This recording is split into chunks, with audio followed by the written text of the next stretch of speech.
Sasa Bani Israila walipofanya uharibifu, pamoja na kwamba waliingizwa katika nchi ile, wakaishi kwenye vipindi vitatu, labda nivitaje kwa haraka haraka.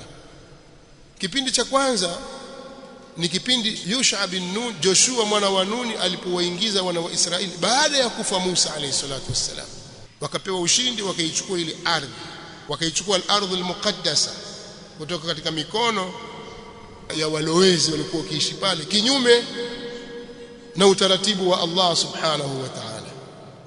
Wakaingia wakaichukua nchi ile.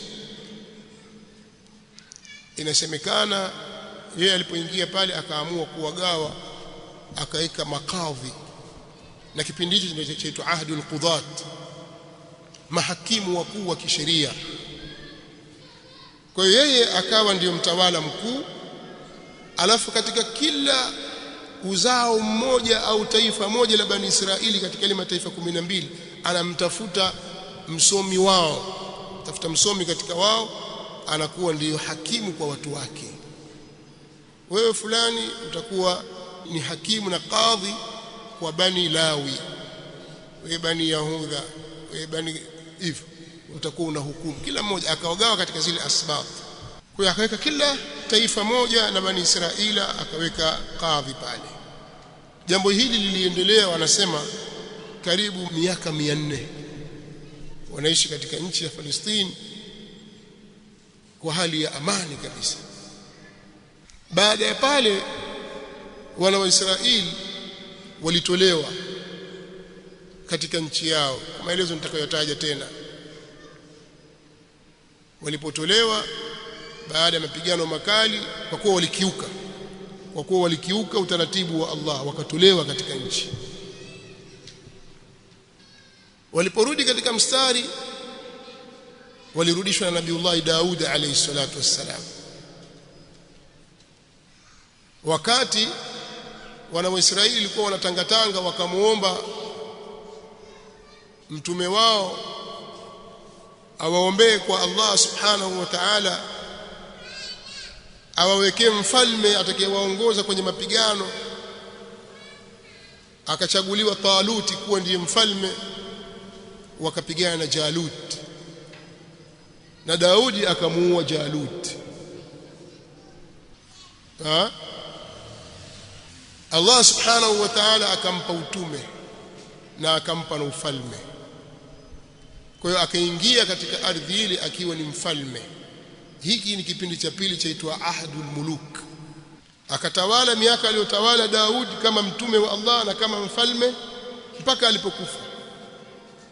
Wawaritha Suleimanu Dauda, Suleimani akamrithi baba yake Daud, akapewa ufalme na yeye, na ufalme wake ukatanuka zaidi, akautanua ukaenda mpaka kusini huko mwa Jaziratul Arab, mpaka Yemen, kwa maana Kingdom of Sheba ikawa iko chini ya Suleimani alayhi salatu wassalam. Hii ni Ahdul Muluk. Baada ya kufariki Suleiman alayhi salatu wassalam, na hiki kilikuwa ndio kipindi bora kabisa cha Bani Israila kwa itlaq, kwa sababu ya ule mamlaka na nguvu aliyopewa Nabiiullah Suleiman alayhi salatu wassalam katika ufalme wake. Nabiiullah Suleiman alikuwa na uwezo wa kuzungumza na wanyama, anazungumza na ndege, anajua lugha yao, wadudu wakisema anasikia. Habari zake zimetajwa sehemu nyingi kwenye Qur'an. Lakini amepewa uwezo mkubwa, upepo anaotumia anapotaka. Kitaka bwana upepo nisafirishe, nataka kwenda China sasa hivi, basi upepo unamsafirisha mpaka China, na nataka kurudi anarudishwa. Ana majeshi makubwa ya binadamu, ndege na majini, wote ni wanajeshi wake, na wengine ni wapagazi, wengine ni vibarua, na wengine kazi yao kupiga mbizi, yaghusuna fil bahr, wengine ni wajenzi, mafundi wakubwa wa kujenga, banna na ghawas alikuwa nao, wazamiaji wakizamia kuchukua lulu huko baharini, na wakijenga majengo makubwa. Na ishara ya ufalme wake mkubwa kabisa Nabiiullah Suleiman alayhi salatu wassalam ni pale alipokuja ule mfalme wa Saba, watu wanamuita Balqis. Alipofika katika mamlaka ya Suleiman alayhi salatu wassalam, qila laha dkhuli as-sarh falamma ra'athu hasibathu lujjatan wa kashafat an saqiha qala innahu sarhun mumarrad min qawarir. Akamtoa ushamba pale. Amekuja Bilqis au Malikatu Saba kwenye mamlaka ya Suleiman, akasema ngoja tumuonyeshe. Akaambiwa ingie kwenye kasri hili, jengo zuri limejengwa la kioo. Qila la adkhuli as-sarh falamma ra'athu, alipoliona lilijengwa namna lilivyojengwa kama vile maji yanatembea namna hiyo, akapandisha nguo zake, akaona kwamba hapa nitatota hapa mimi. Akaambiwa acha ushamba, innahu sarhun mumarrad min qawarir, yani kuonyesha kile kiwango kikubwa kabisa walichofikia katika ufundi. Majengo ya vioo, chini kunapita maji na hivi. Huwezi kutasawari maelfu ya miaka iliyopita mambo yalikuwepo, kwa sababu alikuwa na banna na ghawas. Mfalme akitaka kuna mahali popote anakwenda, hakuna Air Force One wala nini, upepo unampeleka, kisha kwenda kafika, anahukumu, anarudi. Majini anayatumia, chapa viboko, twende huku, fanya hivi. Mara wengine wamefungwa, funga jela. Majini anatasarraf katika ufalme. Amepewa ufalme ambao la yambaghi li ahadin min ba'di, hautapatikana kwa yoyote baada yake. Unafahamu? Kwa ilikuwa ni katika azha ahdi bani Israila ala al-itlaq. Lakini Nabiullah Suleimani baada ya kufariki ikaja kipindi cha tatu chaitwa ahdul inqisam, kwa sababu wale watoto wake wawili waligawana, wakagawana mamlaka yao, mmoja kwenda kaskazini na mwingine akabaki upande wa kusini. Wale watu wa kaskazini hawakutoka, walirithi ufalme akiwa waligawana. Rahbaam ibn Suleiman yeye alikuwa ameshikana na watoto na wajukuu au kizazi cha Yahudha na watoto wa Binyamin. Wao wakaasisi dola yao kusini mwa Palestina, ambayo asima yake ilikuwa ni Baitul Maqdis. Mtoto wa nani? Mtoto wa Suleiman aitwa Rahbaam. Yeye akachukua upande huu wa kusini, akawa yuko na Baitul Maqdis, lakini na familia mbili za watoto wale 12, familia ya Yahudha na familia ya Binyamin.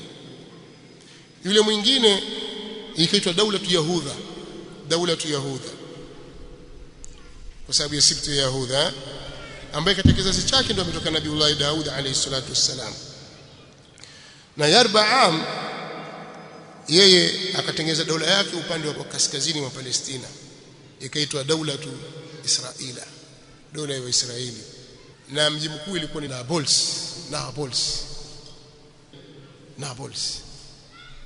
Sawa. Hawa ndio wanaoitwa Mayahudi, wanaoitwa As-Samiriyun wanaoita hivyo, kwa sababu kuna mlima au jabali tu Shamir, kwa wanasibishana kule. Mmoja katika wafalme wao alinunua ardhi hiyo, kaina nasibishwa na wao hivyo. Hawa jamaa walifika wakati katika ilhadi wakabadilisha mpaka kibla chao, na watoto walikia Baitul Maqdis. Sasa Baitul Maqdis pale imeshikwa na maadui zao, wale ndugu zao walikuwa maadui tayari. Wakawaambia sisi tuelekee huko tena, wakatafuta mahali wakaelekea. Na hawa Mayahudi, watoto wa Yahudha au familia ya Yahudha wale wa kusini, wakawa wanawakufurisha wale, wanaambia hawa ni makufar malahida, kwa sababu wameacha kibla cha wazee wao. Paka tokea mparaganyiko mkubwa, vita baina yao kwenye vipindi vingi tu, fitani zikaingia. Lakini daula ya wale watoto wa Yahudha katika dhuria ya Suleiman bin Daud ikawa imestakiri kidogo, lakini walikuja wakashambuliwa sasa na majirani zao wa Aram. Kuna kabila kubwa la Waaram ambao asili wao walikuwa wakiishi Dimashq, ni Wasemit kama wao, lakini Waaram walikuwa wakiishi Dimashq, walikuwa na nufudhi katika wakati wao. Wakaenda wakawashambulia, dola yao wakaipoteza. kadhalika al-adumiyin wa Adom au wa Edom. Kwenye vitabu vimeandika vya historia kwenye Biblia wa Edom wanafuatika hivyo. Pia ni Wasemiti wao. Hawa walikuwa ni wakazi wa Bandar Aqaba. Kwa kama unakwenda Jordan wewe uliza kuna Semiti Bandar Aqaba iko wapi? Basi hawa wa Edom walikuwa wakikaa hapo. Pia walikuja wakaishambulia nchi yao ile wakatawala kipindi fulani. Kadhalika wa Moabu pia waliingia wakawatawala wale. Alhasil dola zile zikaingia katika masala ya ibadati al-asnam, wakatolewa katika Bani Israil, katika nchi ile ya Bani Israil au nchi ya Palestina. Walitolewa kwa mara ya kwanza, kisha wakatolewa tena kwa mara ya pili, baada ya kuwa wamekaa katika utawala wao kwa miaka mingi sana. Tumeona kwamba wakati wa Ahdul Qudat walikaa karibu miaka 400, na kipindi cha Ahdul Muluk wakati wa Nabiiullah Daud na mwanawe Suleiman alayhi wassalatu wassalam, kipindi kilirefuka kidogo, yani hakikuwa kirefu sana kama kile cha mwanzo, na kipindi hiki cha mwisho kilikuwa takriban miaka 244 mpaka utawala wao ukaanguka katika mikono ya Waashuri. Jambo lao likawa limeharibika kabisa. Allah subhanahu wa ta'ala anatuambia katika Qur'ani kuhusu mabadiliko ya haya ya Bani Israila. Asema waqadaina ila bani Israila fil kitab la tufsidunna fil ardi marratayn wa la ta'alun 'uluwan kabira. Sisi tulishawajulisha wana wa Israili, waqadaina ila bani Israil, sisi tuliwajulisha wana wa Israili katika Taurati, fil kitab, katika Taurati kwamba la tufsidunna fil ardi marratayn, mtafanya uharibifu katika nchi ya Palestina mara mbili, wala ta'alunna 'uluwan kabira, na mtadhulumu kwa dhulma kubwa, mtafanya dhulma katika nchi ile, na ile nchi imewekwa kwa ajili ya ibada, kuabudiwa Allah peke yake, si kwa ajili ya dhulma wala kwa ajili ya shirki, kwa ajili ya ilhadi. La, sasa anasema Allah, fa idha jaa wa'du ulahuma ba'athna alaykum ibadan lana uli ba'sin shadidin fajasu khilal ad-diyar wa kana wa'dan maf'ula. Utakapofika wakati wa ahadi ya malipo ya uharibifu ule wa kwanza, tutawaleta kwenu waja wetu wenye nguvu au wenye mapigano makali, watawatafuta nyinyi katikati ya nyumba zenu wawaue, yani. Na hiyo ndio ahadi yenye kutimizwa, yenye kufanywa. Kwa hiyo jamaa wakaja wakashambuliwa kikweli kweli, pakavunjwa kila kitu, wakatolewa katika nchi yao, wakapelekwa utumwani huko Babylon, Iraq. Nini? Kwa sababu hawastahiki tena kukaa pale, wamevunja mikataba pale, mpaka Uislamu safi unaoifuata dini ya mitume, sio hawa ya nafsi yako. Kwa hiyo waliposhindwa kuusimamia Uislamu, walitolewa wana wa Israeli, wakaenda wakauzwa utumwani huko Babylon. Mnaelewa? Waashuri hao ilikuwa ni miaka 723 kabla ya kuzaliwa Isa alayhi salatu wassalam. Unaelewa? Wayahudha wale walita Mayahudi waliendelea kwa muda wa miaka 300 na kitu hivi, mpaka alipokuja mfalme wa Babel al-Kaldani. Wakaldani wale ni Wasemiti pia, walikuwa wakiishi kusini mwa Iraq, akitwa mmoja akitwa Bukhtu-Nassar. Sawa? Yule Bukhtu-Nassar akawarudisha pale baada ya kuwafukuza Faraina.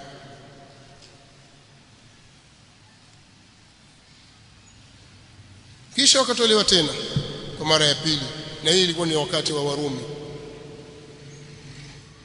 Wakaja wakafanya uharibifu tena, wa Roman au Warumi wakaja wakaitawala ardhi yao, wakawatoa wana wa Israeli, wakawaua vibaya vibaya, wakaendelea kuitawala mpaka wakati wa kuja Isa mwana wa Maryam.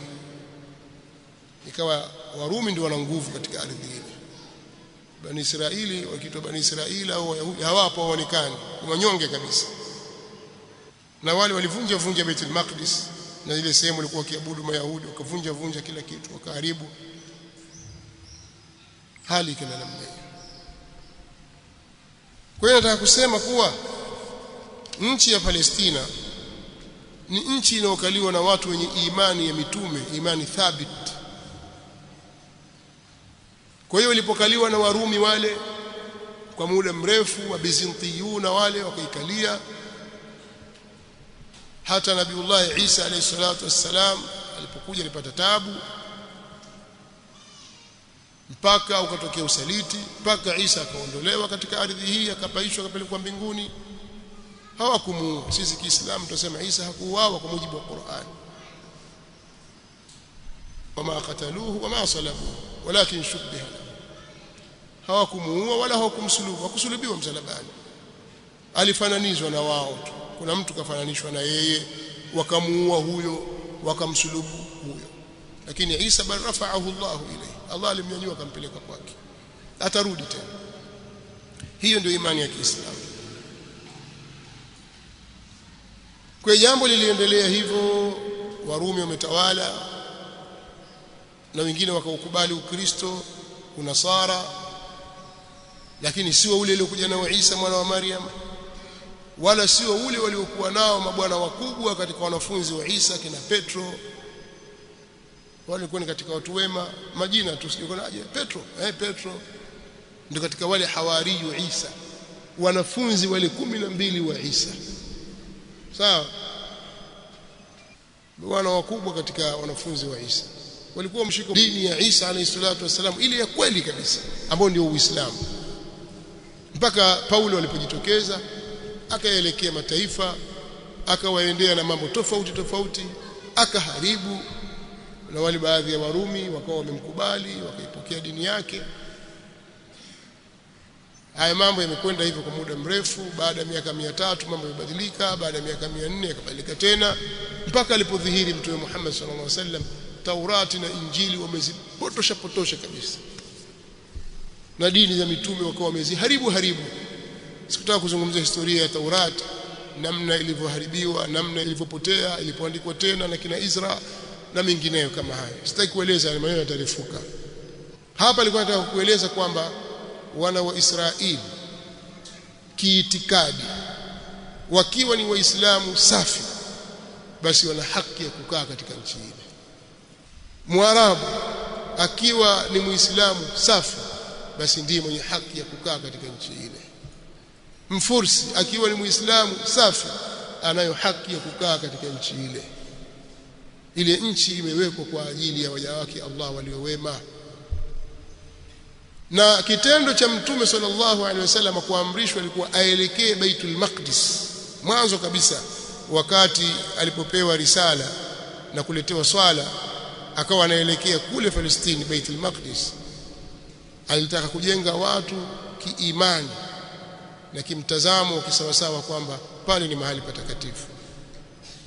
Kitendo cha kuchukuliwa kutoka Makka katika usiku mmoja, akiongozana na Jibril, akapelekwa mpaka Baitul Maqdis. Subhanalladhi asra bi'abdihi laylan min al-masjid al-haram ila al-masjid al-aqsa alladhi barakna hawlahu linuriyahu min ayatina innahu huwas samiul basir. Kwa lifanyika jambo kama hili, Mtume sallallahu alaihi wasallam alitolewa Makka katika Masjid al-Haram mpaka Baitul Maqdis au al-Masjid al-Aqsa. Pale pia kuna ishara kwamba hili ni eneo linalotakiwa likaliwe na Waislamu wa kweli. Mataifa mbalimbali yaliishi na walitanguliwa Mayahudi kwa muda mrefu, na wakaendelea kuishi mataifa mengine, lakini hakuna aliyekuwa na haki ya kuishi kama hakuwa katika imani ya sawasawa ya mitume. Sasa mpaka katika zama za Mtume Muhammad sallallahu alaihi wasallam, Mtume sallallahu alaihi wasallam mpaka anaondoka duniani, al-Masjid al-Aqsa bado yuko chini ya utawala wa al-Bizantiyin arumaniyin wa Byzanti Warumi. Walipokuwa kwa kuwa hawana haki ya kukaa pale na wakawa wanafanya matukio mengine sio kwa mazuri, kwa sababu pia walikuwa wakishirikiana na Waarabu wa Ghasasina, walikuwa pana Waarabu pia pale na Manadhira, Waarabu wengine walikuwa kikaa pale wakishirikiana na Warumi katika kuwanyanyasa Waislamu na misafara yao. Mtume sallallahu alaihi wa alihi wasallama alipeleka indhari kule. Hatua ya kwanza aliandika barua kule ya kumlingania Herakli aingie kwenye Uislamu, aslim taslam. Sawa, hadithi katika hadithi ya 7 kwenye Sahih Bukhari iko pale kwenye kitabu Badil Wahi. Habari ndefu imeelezwa kuhusu barua ile. Lakini Mtume sallallahu alaihi wasallam katika wakati wake pia alipeleka kikosi kikiongozwa na Zaid bin Haritha. Sawa, pia alipeleka kikosi kingine kikiongozwa na Jaafar ibn Abi Talib na wengineo katika masahaba watatu wakiwemo pia Abdullah ibn Rawaha na nani walikuwa hapo pia, Jaafar na nani kamanda wa pili, Abdullah ibn Rawaha na nani, walikuwa watatu, kisha ndo akachukua Khalid ibn Walid. Na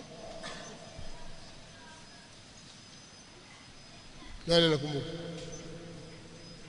Alhasil, Mtume sallallahu alaihi wasallam alipeleka jeshi la kuwatahadharisha. Walipelekwa kule, Mtume alipeleka sallallahu alaihi wasallam jeshi la watu 1000 kadhaa tu hivi. Jamaa wale walitoka 200,000 kuja kupambana na Waislamu, jeshi kubwa kabisa. Unaelewa? Ili kutaka kuwakomesha na kuwatisha wasirudi tena. Lakini Mtume sallallahu alaihi wasallam hakukata tamaa, akaandaa jeshi lingine liliongozwa na yeye mwenyewe. Hakutaka kumtuma mtu kwenye kipindi kigumu. Ndio vile vita vikiitwa vita vya Tabuk. Masahaba wakachangia pesa nyingi sana, mali nyingi sana. Uthman ibn Affan radhiyallahu ta'ala alichangia ngamia 100 biahlasiha wa aktabiha, ngamia 100, kwamba mimi natoa ngamia 100 na kila kitu chake kiko juu. Mtume sallallahu alayhi wasallam akashajisha, akasema basi natoa 200. Akashajisha tena na Mtume akasema basi natoa 300. Akatoa ngamia 300. Yani leo nasema mimi nitatoa magari yangu hapa 300, afu yapange hapa magari 300, wewe itafika wapi? Kwa ngamia 300 biahlasiha wa aktabiha, na pesa taslim dinar. Wakina Abdurrahman ibn Auf wakatoa, kina Umar ibn Khattab radhiyallahu ta'ala anhu akina akatoa nusu ya mali yake, nusu ya mali yake kagawa nusu kwa nusu, akapeleka kwa Mtume sallallahu alaihi wasallam. Asema leo nataka nimshinde Abu Bakar. Mara Abu Bakar kaja na mali yake yote. Akaulizwa bakisha nini? Asema nimbakisha Allah na mtume wake sallallahu alaihi wasallam. Abu Umar amwambia sishindani na wewe tena, mimi sikuwezi. Almuhimu watu walitoa, vita vikaandaliwa, lakini kuta lengo ni kuangusha utawala wa Bizantiyin wa Rumi, Banu al-Asfar, watoke katika Baitul Maqdis, kwa sababu hawana haki ya kukaa pale. Lakini mapigano hayakuwa, lakini ikawa ni katika mambo ya mwanzo yale kuandaa jambo lile. Miaka 10 baada ya Mtume sallallahu alaihi wasallam kufariki, jambo hili lilitimia. Al-Masjid al-Aqsa ikasalimishwa kutoka kwenye mikono ya Waroman, wakakabidhiwa Waislamu. Tena wanasema hizi funguo anakabidhiwa mtu mwenye sifa maalum, tumezisoma sisi kwenye vitabu vyetu. Huyo akija tutampa. Watu wakalazimisha lazima Umar aende radhiallahu ta'ala anhu. Alipofika sema ni huyu. Kwa Masjid al-Aqsa hii iko chini yako. Ndio rasmi Masjid al-Aqsa ikachukuliwa tena, ikarudi katika himaya ya Uislamu safi. Tangu enzi za mitume, wamekuja mitume hawa walioharibu wanatolewa, kila walioharibu wanatolewa, kila walioharibu wanatolewa. Wanakuja watu wanaotakiwa na Allah subhanahu wa ta'ala. Uislamu ukakaa pale kwa miaka mingi sana. Kama Masjid al-Aqsa ni mmoja katika misikiti mitatu mitukufu, haitwi Thalithul Haramain, bali katika misikiti mitukufu ambayo la tushaddu rihalu illa ila 3 masajid. Haifai watu kusafiri kufunga safari hasa kwa ajili ya ibada isipokuwa kwenda kwenye misikiti mitatu tu, al-Masjid al-Haram na al-Masjid an-Nabawi al-Sharif na Masjid al-Aqsa. Kwa hiyo iko chini ya Uislamu hivyo. Na muda mrefu ikawa wa Roman, yani wa Kristo na madhehebu tofauti tofauti wakiwemo Orthodox walikuwa wanaitaka ile Aqsa, lakini walishindwa. Sasa sitaki kueleza kwa tafasili ilikuwaje na nini, mambo gani yalitokea baada ya hapo, lakini wewe chukua maneno kwamba al-Aqsa ikawa iko chini ya Uislamu. Lakini mtu wa kwanza aliyokabidhiwa al-Aqsa ni Umar ibn al-Khattab radhiyallahu ta'ala anhu. Mchango wa kwanza wa kwenda kuikomboa al-Aqsa kupitia vita vya Tabuk, waliochangia mchango mkubwa kabisa aliutoa Uthman ibn Affan radhiyallahu ta'ala anhu. Jambo limekwenda hivyo mpaka zilipokuja njama nyingine sasa ambazo tumezieleza hapa.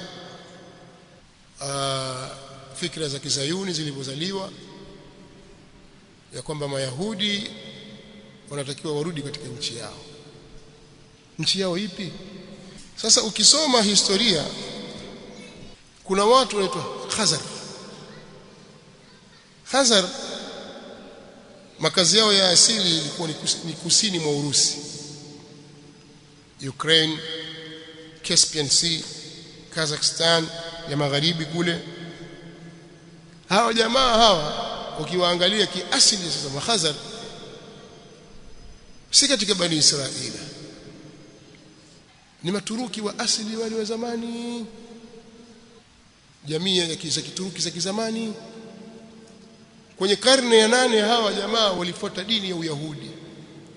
Watu wa maeneo yote kutoka Ukraine, kusini mwa Urusi, Caspian Sea maeneo yale, Kazakhstan ya magharibi ile, walibadilika wakawa dini ya Mayahudi.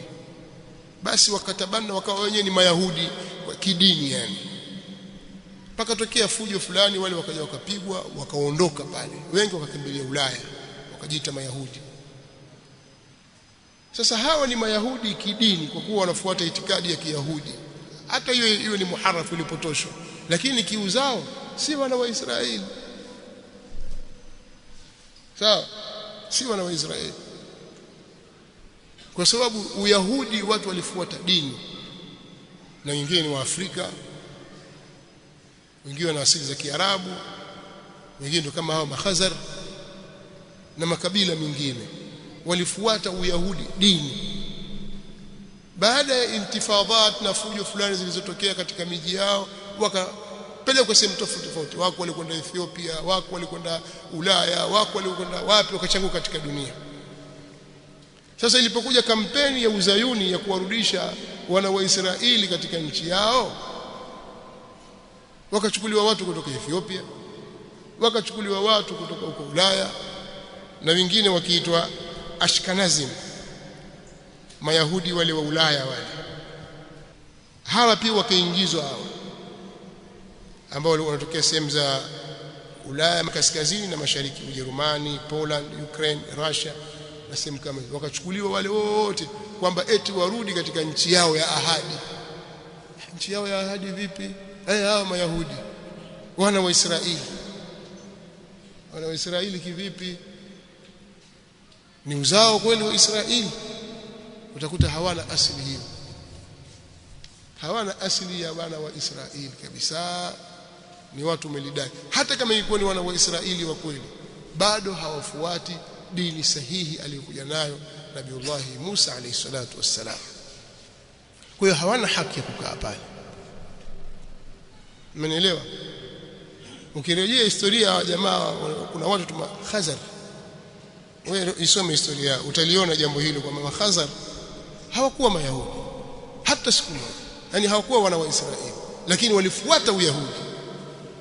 Yani leo wewe hapo ulipo sema mimi nimefuata Ukristo ambao amekuja nao umetangazwa na unasema ni dini ya Isa mathalan, tukubali hilo. Isa alikuwa ni Mnazareti, ni katika wana wa Israeli. Kwa hiyo umefuata Ukristo mpaka kabila lako likabadilika ikawa na wewe ni Mwisraeli.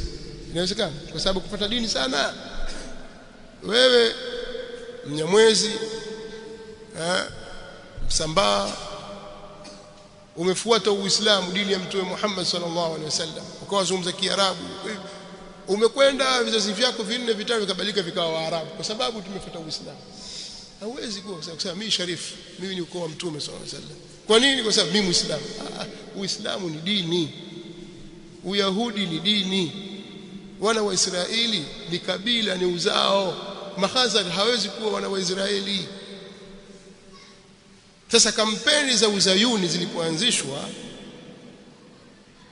zikawakomba watu wao wote hawa. Leo kenda Israeli utakutana na Ethiopia. Ethiopia huyo ambaye Muisraeli huyo, Waisraeli hao, Mwafrika. Msioni kama ni maskhara, ni hakika kabisa. Tunaona mtu huyu mbona kama Mchina, huyu Yahudi huyu. Unaona?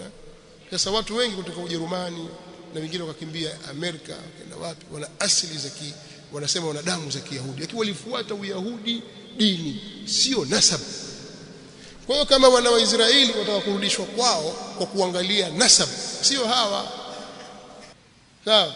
Na tukiangalia kinasabu kwamba kama ile nchi ni ya wenyewe kinasabu, basi Waarabu walitangulia pale. Kuna makabila ya Kiarabu yalikuwepo kabla ya kuzaliwa Ishaq. Sasa nani mwenye asili? Tukienda kwenye ukabila,